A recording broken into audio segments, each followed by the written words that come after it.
Hi everyone, Matthew DeSantis here with NYRA Bets, here with a This Week in NYRA Bets video. And listen, we might be done with Saratoga, but there's still a lot of great racing going on this week, right after Labor Day, across the country. Kentucky Downs, Colonial Downs, you got Del Mar as well with some really great action. And we got you covered here on NYRA Bets. So listen, press that like button and subscribe to the NYRA Bets YouTube channel because we got a lot of great content coming up for you. If you thought Saratoga was busy, wait until you see what we're going to be doing for the Breeders' Cup, for Keeneland, for the Pennsylvania Derby, and so much more. All right, well, let's talk a little bit about this week in NYRA Bets. And if you're just tuning in for the first time, I'm going to cover very quickly some of the promotions that we have coming up, as well as some of the upcoming content. We're also going to be covering some of the biggest stories that we saw over the last week as we wrapped up Saratoga, and some potential storylines to think about moving forward in the coming weeks as well. Well, listen, let's talk about some of those promotions coming up. And if you're playing on NYRA Bets, we got a lot of great stuff for you.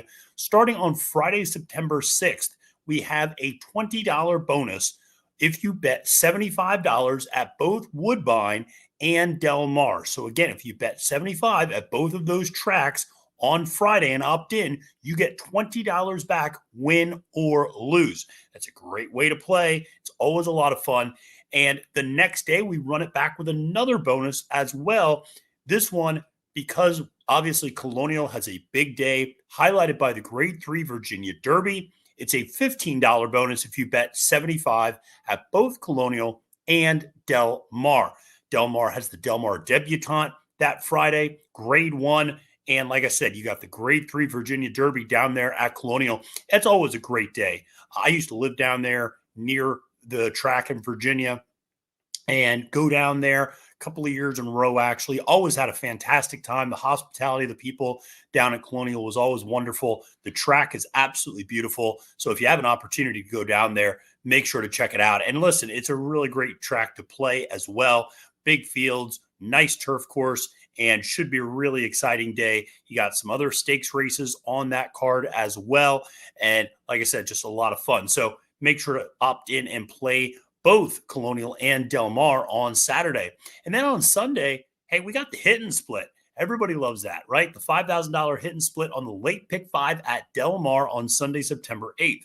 Very straightforward promotion.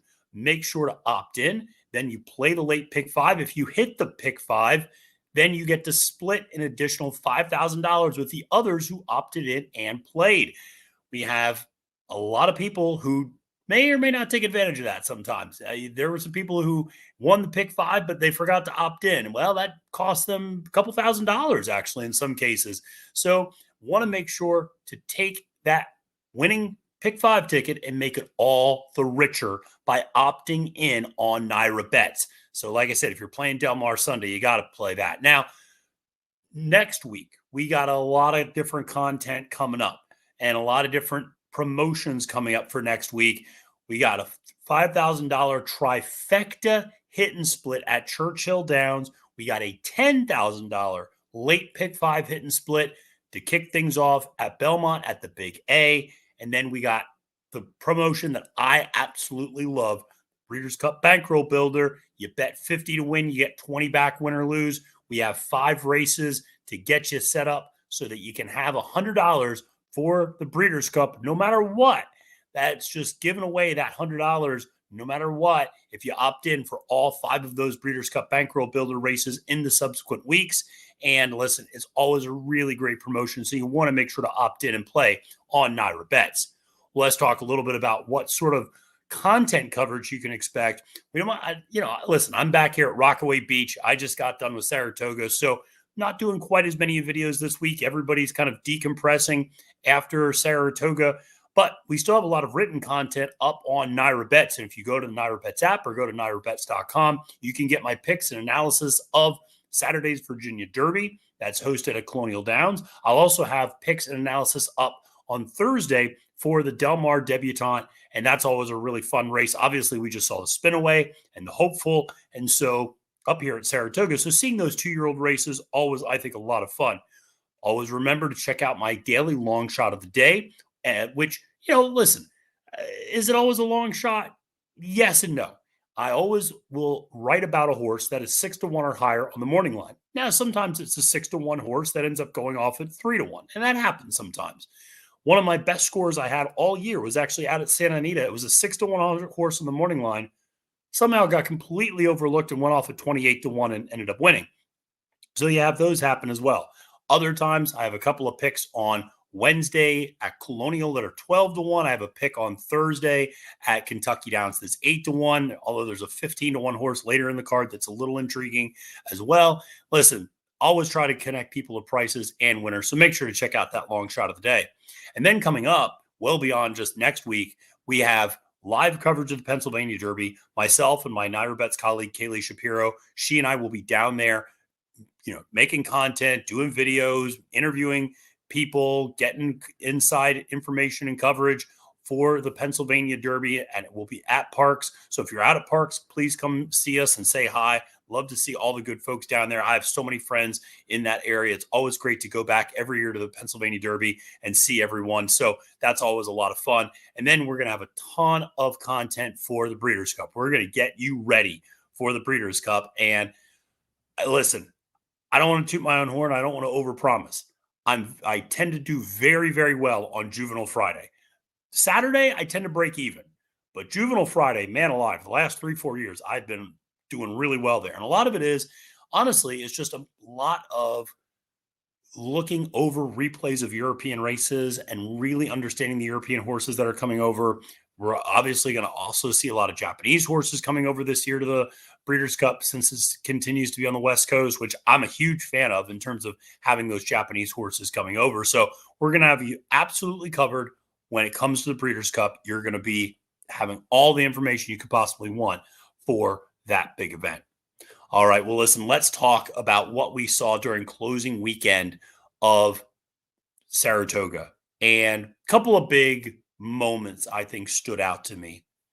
First was it was really a heartwarming story in my opinion, and that was the return of Brightwork in winning the Prioress. And if you followed Brightwork, you knew she was a super talented 2-year-old filly who was undefeated going around one turn and won the Spinaway last year over Ways and Means. Really thrilling stretch battle, trained by John Ortiz. And John stretched the horse out, and she didn't really want to do that. She's a one-turn horse, and she had a really long layoff. She hadn't run since the Breeders' Cup Juvenile Fillies last year.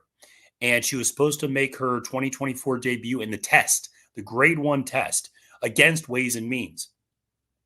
And she looked great that day. And she reared up in the paddock, lost her footing, and kind of fell a little bit and then popped right back up. Was perfectly fine, but per safety rules had to be scratched out of the race. And you could tell how devastated John Ortiz was by that. And he said, listen, the comeback's going to be greater than the setback. And absolutely delivered. She comes back in the Prioress, hasn't run in nearly 10 months, and puts on a really good show, winning that race. And I thought just looking so good, continues to be defeated around one turn, 3 for 3 at Saratoga. She's clearly a horse that's got a lot of talent. I was just so happy for John and the connections because, that setback in the test, I know really, really was a blow to their spirits. And to see that horse come back and win that race, I was really excited to see that.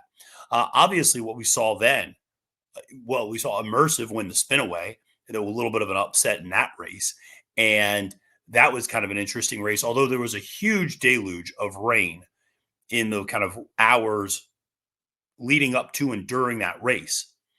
And I don't want to say that discounts the result, but I think with 2-year-olds over a wet track, you just never know how much you can extrapolate those results beyond just that particular event. Because sometimes you see a horse, maybe like Immersive, who ends up just really liking the slop and nobody else really does, especially a horse coming off the pace in over a wet track, as Immersive did.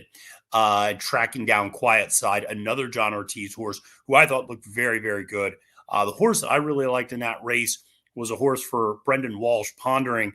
And that was one of those, in the first 100 yards or so, I knew that race was over for that horse. because you could tell she just did not take to the kickback at all. And she did not take to the wet track. And you could see Luan Machado was getting after her on the backstretch. And that's never a good sign when you're having to do that to a horse early in a race like that. So listen, it'll be interesting to see how that race comes back in terms of how effective some of those horses might be on a fast track rather than on a wet track. But interesting results there. And then in the Flower Bowl, Idea Generation, we got to talk about it because that was one of the most ridiculous results I've ever seen. And that's by no stretch of the imagination a shot at the horse at all. Idea Generation won that race, and God bless her for being able to win it. But she not only walked the dog up front, and credit to Florent Geroux, who I've been critical of at times for some of the rides he's given, and more on that in a second, but he gave a beautiful ride on that horse and got her out up front comfortable. They went 118 and change to the 6 furlong mark, and she was 5 lengths clear of anyone else. I don't know what exactly the rest of the jockey colony was doing on that day. It certainly wasn't giving a strategic ride, that's for sure. Because it's one thing if you let a horse run 118, which is still, I think, an abomination of turf racing. But if you're going to let a horse run 118 and change, at least be close to them, okay? Have at least it be a bunched up group. Don't let a horse be 5 lengths clear while clicking off that pace. I mean, everybody else's internal clock, I don't know if they were on daylight savings time or what, but it was just nowhere near where it needed to be. She got comfortable out on the front end, and the rabbit forgot to fade. And ultimately, Warlike Goddess came with her run as she always does, and McCulloch came with a little bit of a run as well, but just couldn't get there because they let a horse get loose up on the front end and get really comfortable, and that's going to happen 100 times out of 100.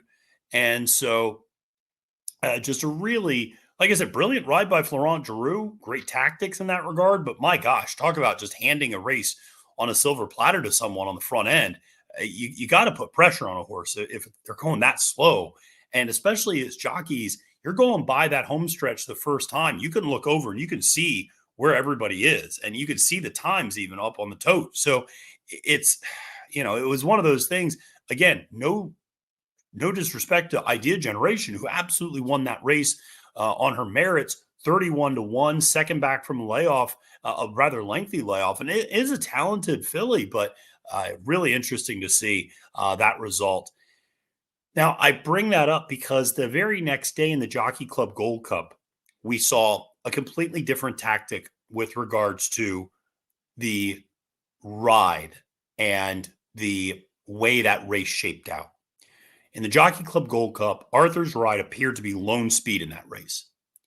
And if Arthur's Ride was able to get 2 or 3 lengths clear, that race was going to be kind of academic. And granted, I wasn't entirely convinced Arthur's Ride would like the 1.25 mile distance over a fair track because his previous results had been aided, I think, by speed favoring tracks. And if you remember, he was on Lasix and running against Allowance Company when he won that 1.25 miles, 2 starts back during Belmont Stakes Racing Festival weekend. Obviously, super impressive in the Whitney, winning that race on 1.125 miles in front-running fashion and clicking off some pretty serious fractions that day. But Flavien Prat gave maybe the ride of the meet, in my opinion, on Highland Falls. And that was the one, I'm not going to say that was the one pick I got right because I got more than just one pick right, but that was one of the stronger opinions I had. Was I really liked Highland Falls. And Florent Geroux was on that horse previously, and I was there at Monmouth in the previous race in the Monmouth Cup where he went against Tapit Trice. And Geroux just, Flo had that horse inside, and that horse just couldn't run at all that day. And finally got out in the clear and kind of started making up some ground late, but Tapit Trice just had gotten the jump and had the clear tactical advantage drawing outside. Well, it was funny because on Sunday, I should say, the roles were reversed. Tapit Trice was now drawn to the inside. Highland Falls was on the outside. And Flavien Prat did something that I wish more jockeys did and more jockeys knew how to do, which is he made Arthur's Ride feel Highland Falls. And there's a big difference between going eyeball to eyeball with a horse, which is what Florent Drew did with Idiomatic in the Personal Ensign when he went into a speed duel with Randomized, which was ultimately to the detriment of Idiomatic at the very end, though she ran just what a heck of a race that day. Still, what Flavien did was he goes, listen, I can't let Arthur's Ride pull an idea generation, basically. I can't let Arthur's Ride get 2-3 lengths clear, because if that horse gets clear, he gets comfortable. And I think that's something that's so important to keep in mind is people look at fractions a lot of times, and fractions are important, but looking at the contention of a pace is just as important. They could be going slower, but if there's more horses around the leader, those horses are going to be a little bit more revved up. They're going to be a little bit more, not paranoid, that's the wrong word, but they're going to be a little bit more focused on their competition. They're using up a little bit more energy, and they're a little bit more anxious when you have all these horses around them, as opposed to running maybe even a faster time in terms of a faster quarter and half mile, but being out in the lead and being 2-3 lengths clear, nobody's there. And then a horse can just gallop and just get real comfortable in their stride. And they're not worried about anybody else. Their ears aren't flicking around or anything like that. They're just relaxed and they're comfortable. And what Flavien Prat did on Highland Falls was he said, I'm going to make Arthur's Ride and Junior Alvarado feel me the entire way.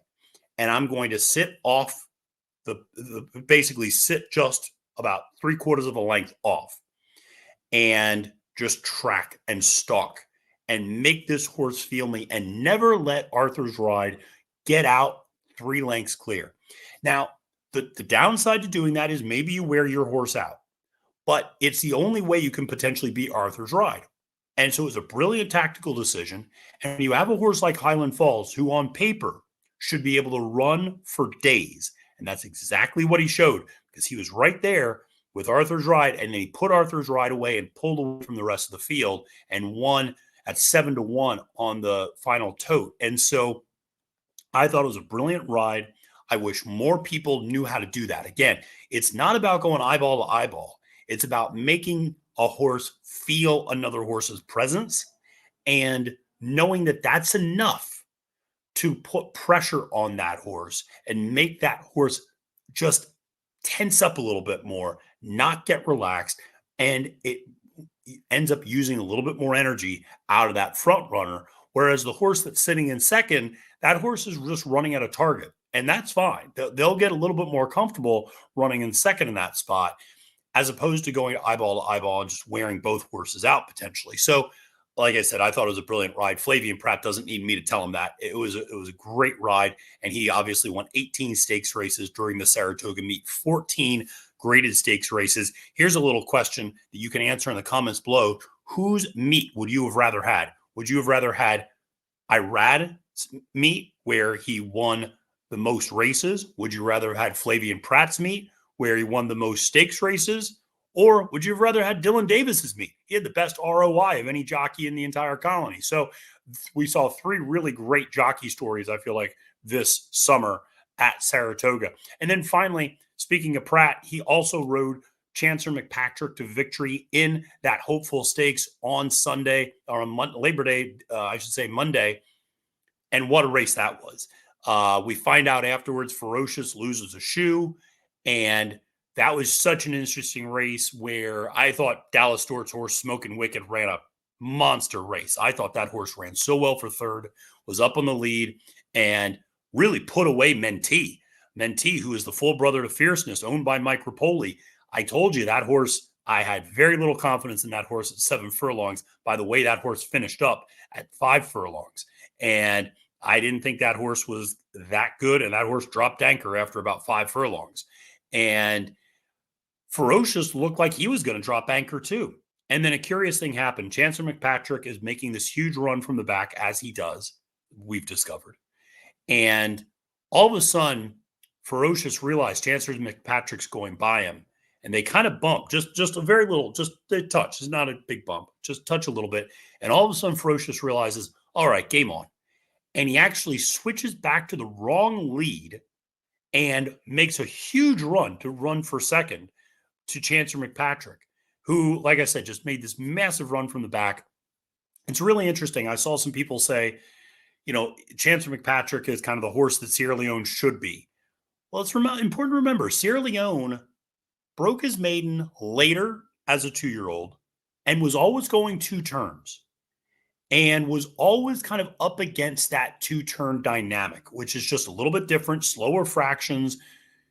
If Sierra Leone had been a little bit more precocious as a 2-year-old and ready for Saratoga as a 2-year-old, I think he would have rolled through the hopeful field or things like that because I think he would have loved it because you're giving him a huge pace, 1 turn. I think he would have gobbled up the competition. When you're doing it around 2 turns, it's a different dynamic. We'll see if Chancer McPatrick is going to be able to be successful out at Del Mar. For me, he's a bet against out there only because of the way that track plays. I mean, you just don't pass from the back on that track at all. And you got to be not necessarily on the lead, but within a length or 2 of the pace. If you want to have any chance at all at Del Mar, he's got to break better if he wants a chance doing these 2-turn races as these horses mature a little bit. For the same reason we've seen Sierra Leone sometimes fall short unless he gets the right sort of setup against elite competition. So something to just keep in mind as we move forward. Ferocious, like I said, we found out he lost a shoe. How much did that affect his experience? He looked like he was really lagging when he went onto the correct lead, his left lead, and was, even track announcer Frank Miramati said Ferocious not firing his best today. And then all of a sudden, like I said, he switched back to the right lead, his incorrect lead, and suddenly was, running like heck to get up there for second and challenge Chancer McPatrick. But a really thrilling win, a first grade 1 for relatively new sire McKenzie. So he gets his first grade 1 as a sire with Chancer McPatrick. I know Chad's got a couple of McKenzies. He's really high on them as a sire. I know a lot of other people I've spoken with really like that horse as a sire a lot. I think that one's going to be able to do quite a bit on the track. So something to certainly keep in mind as we move forward. All right, friends. Well, listen, that'll do it for this week in NYRA Bets. There's a lot of great content, so make sure to check it all out. Opt into the various promotions. Make sure to like this video and subscribe to the NYRA Bets YouTube channel. My name is Matthew DeSantis, wishing you a great and prosperous day at the races and reminding you, friends, it's now post time.